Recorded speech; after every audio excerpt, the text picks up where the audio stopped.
Hello and welcome to Living Word, growing a family that experiences every promise of God. For more information, visit our website at livingwordonline.com. Good morning. How are you guys doing? It is great to be here with you guys.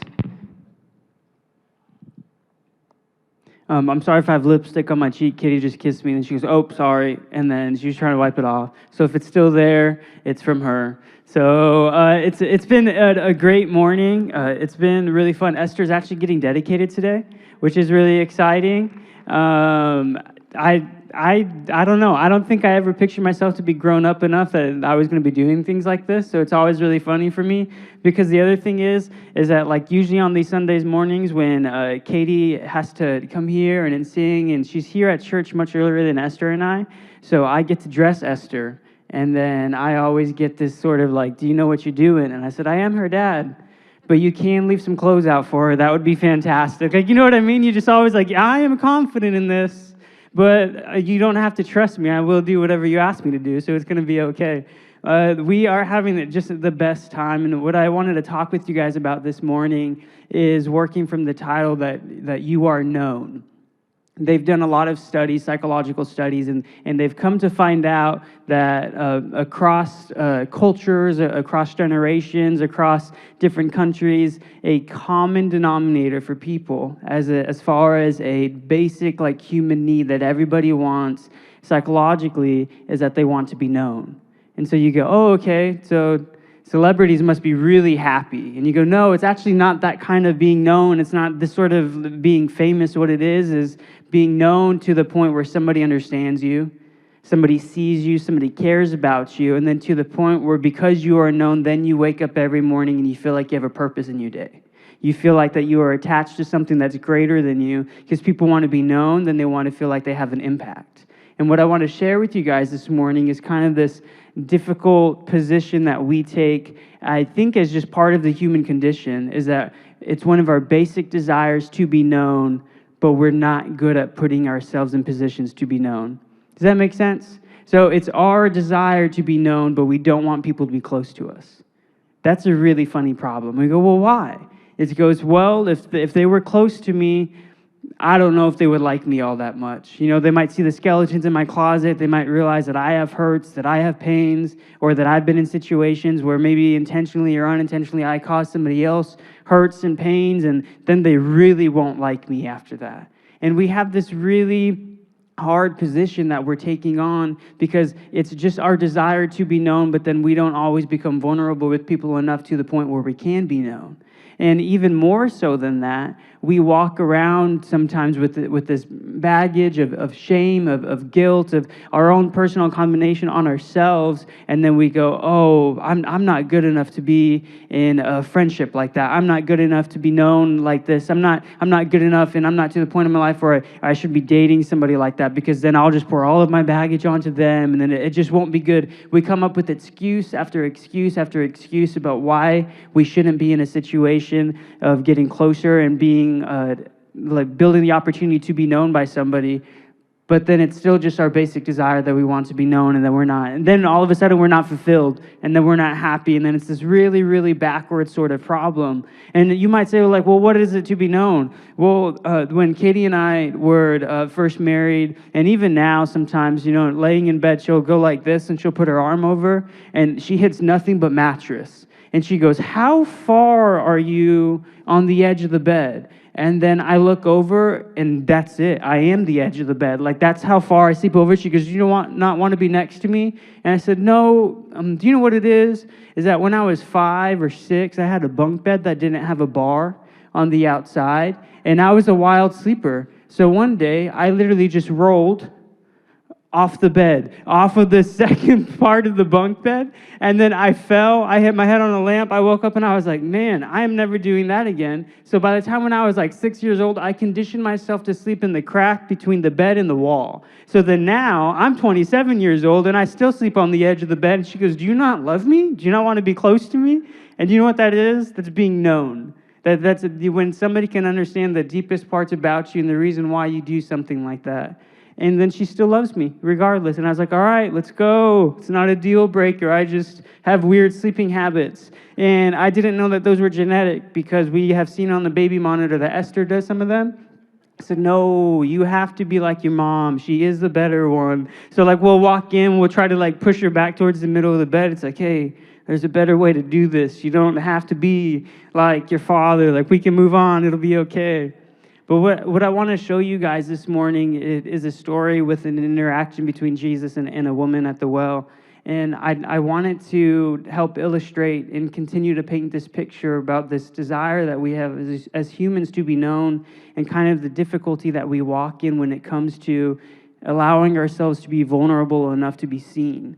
And it starts off in John 4, and we're going to pick it up in verse 7. It says, when a Samaritan woman came down to draw water, Jesus said to her, will you give me a drink? His disciples had gone into town to buy food.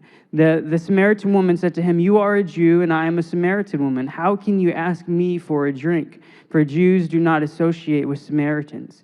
Jesus answered her, if you knew the gift of God and who it is that asked you for a drink, you would have asked him, and he would have given you living water. A lot of historians, theologians, when they look at this story, there's a lot of context clues and things that they kind of infer just based on exactly just what the text is reading and what they understand culturally. So they believe that because she was going to the well herself, probably meant that she wasn't rich, or at least she wasn't wealthy enough to have a servant who was going to be doing it for her, which tells you just a little bit already about this backstory of this woman. And then on top of that, it doesn't mention in the text that she's going with anybody either. So one of two things can be happening. It could have just been there's people there, but it wasn't talked about. And that's pretty unlikely because Jesus doesn't address those other people either. But what we also see is that she's potentially just going alone, which means what? Is that she was going most likely to avoid people because getting water at the well was actually something social that was to be done. And it was actually something that was shared not at the hotter parts of the day. You were always going with groups of people when it was best and it was earlier. It's like Arizona during the summer. You go out between 6 and 7, and then you go out again at night between 6 and 7. You're like, maybe that's it. This is all we're doing. Otherwise, I'm staying in the AC. That's sort of this context. So what you start to see is a woman who potentially just wasn't wealthy enough to have a servant be doing this for her, but then also it looks like that she was trying to avoid people, that she was avoiding sort of the gossip that maybe the situations in her life and the baggage that she carried is what she's looking at, and she just didn't want to be gathered around with people. And if you notice, the first thing that she does with Jesus is she tries to bring up excuses about why they shouldn't even be talking in the first place, let alone having her draw a drink of water from the well for him. And if you notice, Jesus' immediate response has nothing to do with what she just said. It's just, he starts to paint the picture and describe who he is. She just doesn't know that's who he is yet. Isn't that so like God? Like, do you guys remember when Moses had to lead the Israelites out of Egypt and God had called him? He's like, I need you to go. And the first thing Moses says is, I have a stutter. And God's like, I made you, okay? We're going to get through this. It's going to be okay. I choose you. Oftentimes what we do in moments where it's our chance to be vulnerable or open up to people, we come up with a million excuses about why we shouldn't. I'm not good enough. I'm not the one that I think is probably best for you. I'm not good at this point in time. There's so much growing and learning for me to do. And all of them may be valid reasons until you realize that the person that you're talking to and God is just reminding you who he is, and then it just sounds like an excuse when you say it out loud. Because why? Because we're made into God's image and likeness. So if our context of bringing things to God is trying to excuse us from being in relationship with him, and then he just continues to declare his identity, what does that mean? It means that we're being reminded of who we are because we look like him. So we go through these situations like that. And the other thing, too, the theologians have started to kind of reference here is that Jesus probably knew that this moment was happening, or he created the time in the morning for it. Why? Because he had already sent the disciples to go into town to get food, and he was the one who was hanging back, which means what? Is that this interaction was important to him. This interaction was what he wanted to do that morning, what he wanted to share with the woman who culturally and historically he wasn't even supposed to be associating himself with. He made himself available to her. And she has the funniest question. In verse 11, she said, "Sir, you have nothing to draw with, and the well is deep. Where can you get this living water? Are you greater than our father Jacob, who gave us the well and drank from it himself, as did also his sons and his livestock?" She asks such an inquisitive question because she doesn't realize who the man that she is talking to. She also doesn't know that the living water that he's talking about is not something that's physical. It's something that's spiritual. It's who he is. But this is the point where it starts to shift in the conversation for her.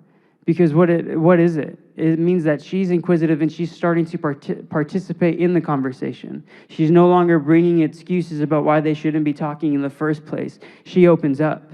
When Katie and I were first dating, you try to do anything and everything to extend the night. You know what I mean? So like you go to dinner and then you go, "Hey, dessert sounds great," and then and you know what I mean? Like you're trying to make the date go as long as possible. You're enjoying so much time together. And one of her favorite ice cream places right now is Andy's.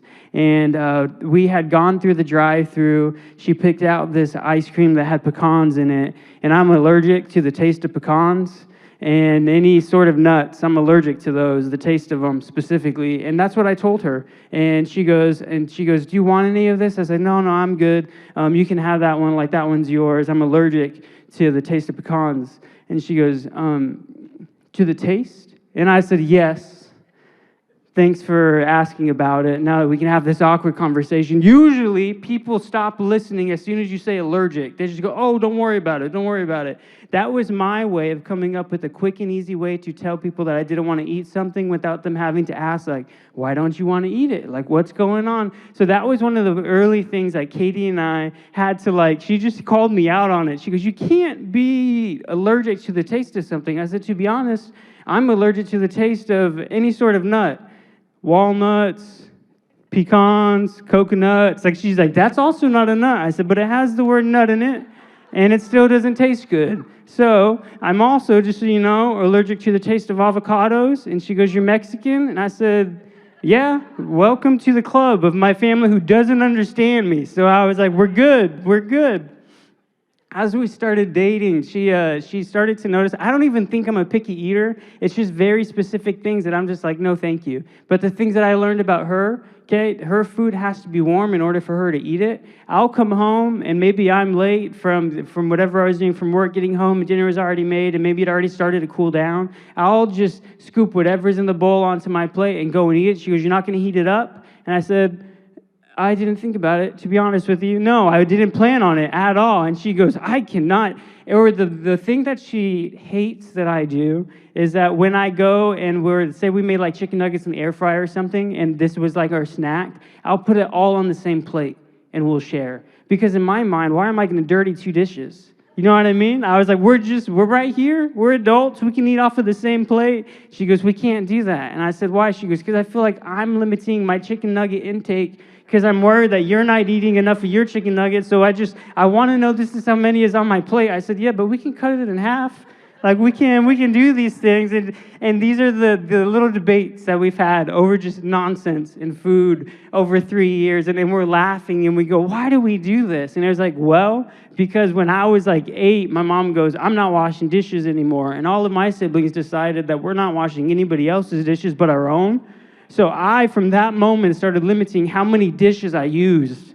I'm so serious. I was just like, this looks relatively clean, but it was my brother's plate. I'll use that one, and it'll still be his plate afterwards, so I don't have to do dishes. So she's dealing with all these things that I decided as an 8-year-old, and she's like, "You're 27 now." And I said, "Yes. Still working on it. This is the cross I bear. I'm so sorry. It's going to be okay." And she doesn't even question it. She just allows me to be me because this is the part of what being known is, what being vulnerable with somebody, but being in a relationship, and they come to understand you, your quirks, the reason why you do these things. And now it's just something that we laugh about. And you go, okay, so what's the benefit of all of that? I have my partner in life. I have somebody who's going to walk through life with me.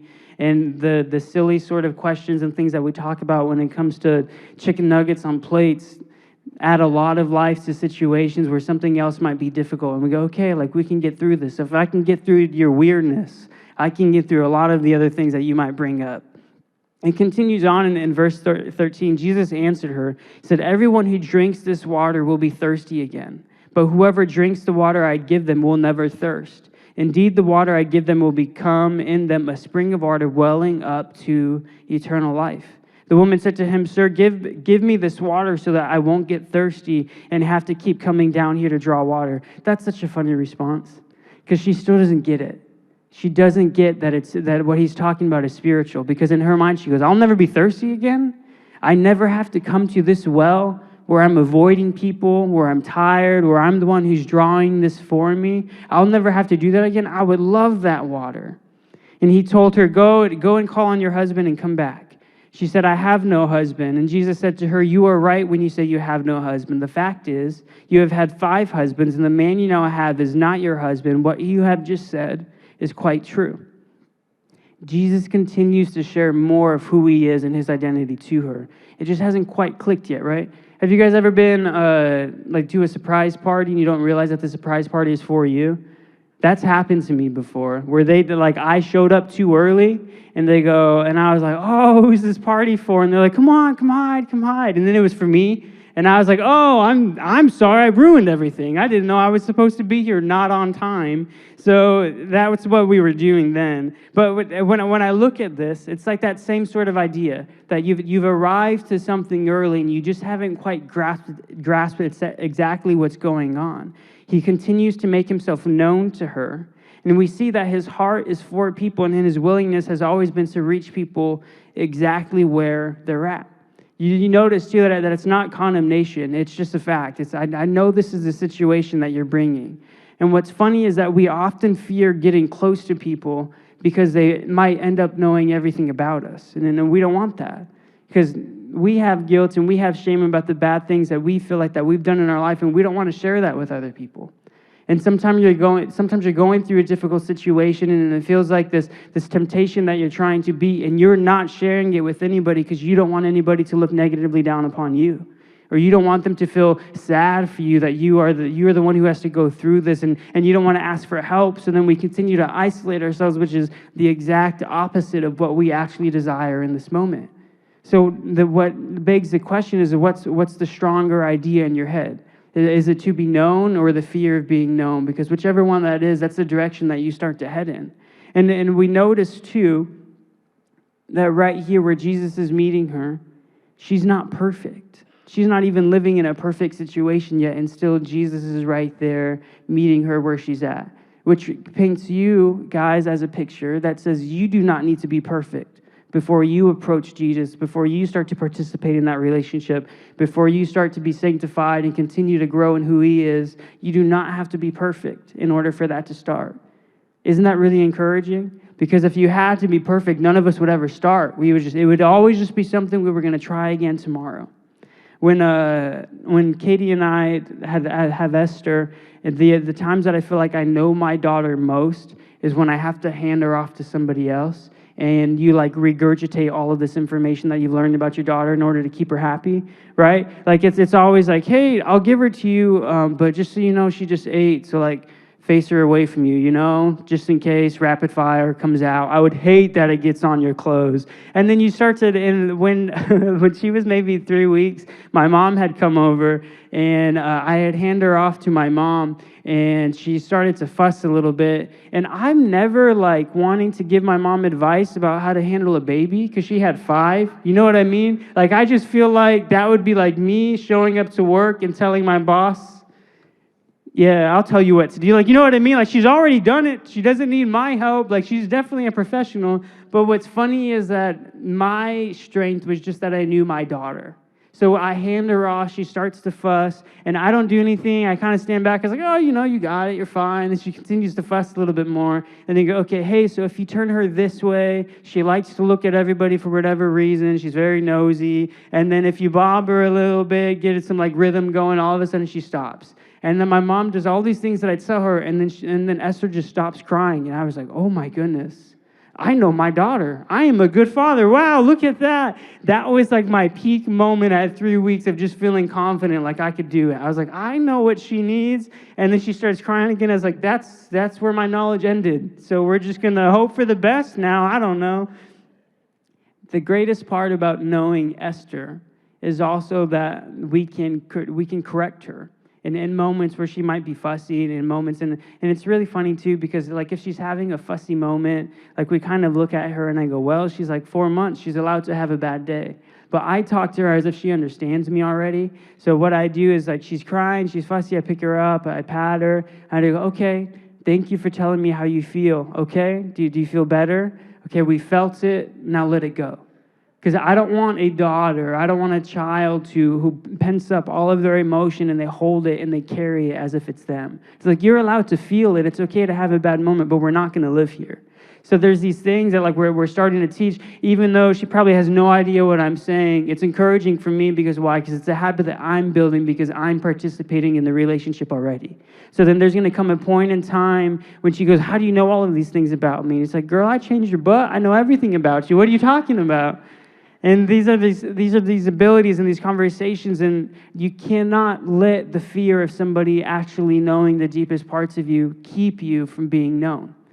And it's really funny because in Genesis 3, after Adam and Eve had eaten from the tree of the fruit of knowledge of good and evil, they were lied to by the serpent. The lie was that they could be like God and that God was withholding things from them. Isn't that a crazy lie?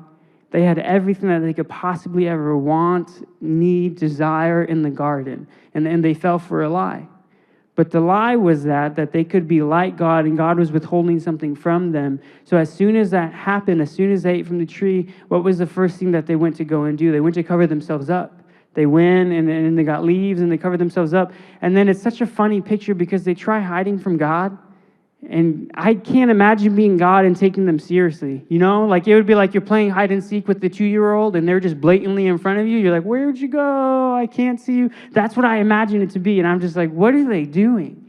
But they enter into this conversation and God's asking, like, what are you doing? Where are you going? Why are you hiding? And then they said, well, I'm naked. Like, I had to cover myself up. And in verse 11, it picks up, and God says, who told you you were naked?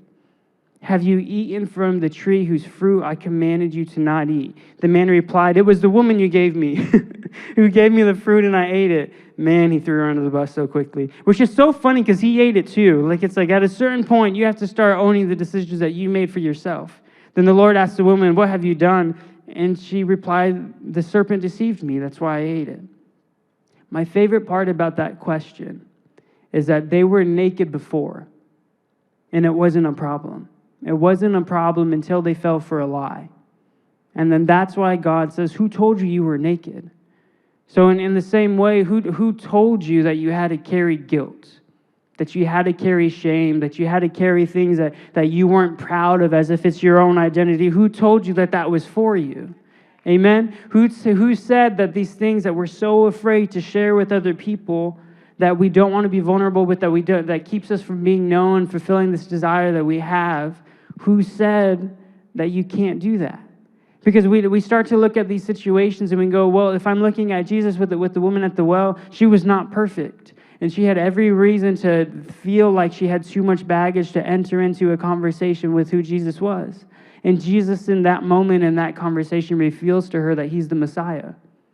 Can you imagine a woman that he's not supposed to be associating with, a woman that they're not supposed to be getting along?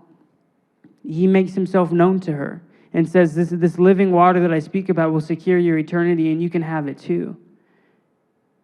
He has made himself available to you, and the things that we're so afraid of sharing, he already knows them. But you might say, okay, well, if he already knows them, why do I have to say them out loud? It's like, well, you have a part to play in this relationship. If you guys ever like somebody and they don't like you back, it's really awkward. You're the only one who's trying to do anything. So that would be God in relationship with you if you're not communicating back to him. And he's here, he's available to you. And then if you just assume everything's going to be handed to you, that's a one-way relationship and it's never going to work. But you're not also going to be fulfilled from that. Why? Because you are not learning anything new about God either. Because if you're not bringing your guilt and your shame and laying it down at his feet, then you're not learning about his goodness either. Because those things are revealed to us oftentimes when we surrender it all to him. So when I'm looking at the situation where Jesus is with the woman at the well, and then I look at Adam and Eve in the garden and I see his responses, who told you that you were naked? I look at these things and I go, oh, you are constantly pursuing me. This desire that I have to be known comes from you because I want to be known by my Creator. So this relationships that I want to have with other people, so I feel like every day is purposeful, will never be enough until I realize that the one who gave me that purpose is God, and he's the one that I really want to be known by. The guilt and the shame, amen, right? And the things that we talk about, it reminds me when I was 16 at the time. My older brother was 18, and my parents were out of town, and he got tattoos on his chest. Okay, the funny thing about it being on his chest is that we grew up and our like pajamas or just natural like clothes that we wore around the house was basically nothing but shorts. So he chose the part of his body that was just always going to be open and bare and like never going to be covered up. And they were also massive, just two giant tattoos. And I came home one day and he was shirtless walking around the house, and I was like, dude, did you ask mom? Like, that was my response at 16 years old. I was like, you allowed to do that? And he goes, no, I didn't ask. I was like, you are in trouble. And he goes, no. He goes, like, I'm going to hide it. And I was like, how are you going to hide it? He goes, I'm going to start wearing a shirt. I was like, yeah. Like, mom's not going to notice. All of a sudden, we started wearing shirts around the house. Yeah, sure. So, of course, one day he forgets to put on a shirt, and he's walking down the stairs, and my mom's in the kitchen, and she just sees him with the tattoos on his chest, and she goes, what are those? And he goes, you can't explain anything after that. Like, you're just stuck, and you're caught. And at 16 years old, I was like, ooh, I'm never going to do that. So I was like, what happened is when I was 21, I had been thinking about tattoos probably since the time that I was 18. But I really wanted it to be something that was meaningful to me, something that I felt was purposeful. I was living already out of the house at that time, and I still went home. And I went to my mom and I said, hey, I'm thinking about getting tattoos. What do you think? She goes, well, what do you want to get? And I started to like tell her about all these different things that I wanted on my arm. And she goes, why are you asking me? I was like, well, you're my mom. I was like, and she goes, well, Caleb never asked. I said, that was not a smart decision. I love you, and I still want to come around for Thanksgiving without things being awkward. So what do you say? If you say no, I won't do it. Like, it's all good. And she goes, and it was almost as if she was just so honored that I included her in that. That's something that was like guilt and shame for somebody else. It doesn't mean that it has to be guilt and shame for you. Just because something was difficult for somebody else doesn't mean that it has to be difficult for you. So oftentimes people will go, well, I don't understand why you're doing it that way. And even sometimes too, that like everybody has different parenting tactics. They're like, I don't understand why you're doing it that way. And it's like, that's okay. This is just what works best for my daughter because I know my daughter. This is just what works best for my family because I know our rhythm. I know our schedule. I know it might not make perfect sense to you, but it makes the world of a difference to us. And oftentimes, too, when other people are hurt, they want to push that hurt onto other people and go, wait a second, how come you're being healed and I haven't received it yet? That doesn't feel fair. Well, how come you're being blessed and I'm still walking around with this pain and I haven't received it yet? And you go, well, I just decided to include the person who created me in the conversation. I stopped letting the guilt and the shame and the hurt prevent me from experiencing every promise of God, even though it's already made available to me. Also, if your kids ever say that I told them it's cool to get tattoos, I always tell them to wait till they're 21 and ask their mom, okay? If they don't do that, it was not for me. That's what I told them, and whenever they ask. But the funny thing is that I prayed about it, and it was actually a Christian tattoo shop. And they go, why do you want this? And I said, I want an easy conversation started because I'm not good at this evangelism thing. I don't know how people just immediately go, do you know Jesus? And they make it feel so wholesome, and they make it feel like it's an invitation that somebody wants to know. And every person who's ever looked at like the arms of my tattoos, they always use the same word. They go, man, those are so pretty. And I was like, oh, really? And that was the invitation. That was what I prayed for. That was something that I could wear on my own skin that not only is a reminder to me, but it's evidence to other people. And they can't describe it. And what's funny is that they always use the word pretty. And you go, oh, okay, I know why it's pretty, because you're starting to see something different in me that you have not yet experienced for yourself. Then that's the conversation. So this morning, I want to give everybody the opportunity to experience that free gift and experience a life with Jesus and laying your burdens at his feet with an understanding that your desire to be known comes from him because you want to be known by your Creator. So the Bible talks about that whosoever will, and you might say, whosoever will what? Believe. Believe what? Believe that God is the Father, Jesus is the Son, that he died on the cross for you, that you are valuable, that you were blood bought, that he laid down his Son's life for you so that you could have eternity secured with him. And you might say, well, what about being perfect? You say, well, it's never been about being perfect. Yes, we have rules, we have principles so that we can experience heaven here on earth, but that's not what it's been about. It's always been about receiving this free gift. So we're all going to repeat this prayer after me, and if you guys can bow your heads and close your eyes so nobody feels embarrassed. This is an important moment if this is the first time making this decision, or maybe you're rededicating this portion of your life. But we want to celebrate it with you, so please tell somebody. You can tell any of the service leaders here, any of the volunteers. We just want to celebrate this moment with you. But if you guys can just repeat after me. God, thank you for this morning. Thank you for sending your Son, Jesus, to die on the cross for me. I ask you to come into my life, be my Lord and my Savior. I ask for your forgiveness and ask that you guide me in all things. In Jesus' name, amen. We introduce to you Living Word Virtual Church Community. Each week, we come together during the live stream, chatting with each other through live comment sections. Then, during the week, our virtual church community reconnects in online share groups to discuss the weekend service and study the Word. To sign up, visit the Living Word Virtual Church Community page on our website. We'll see you there.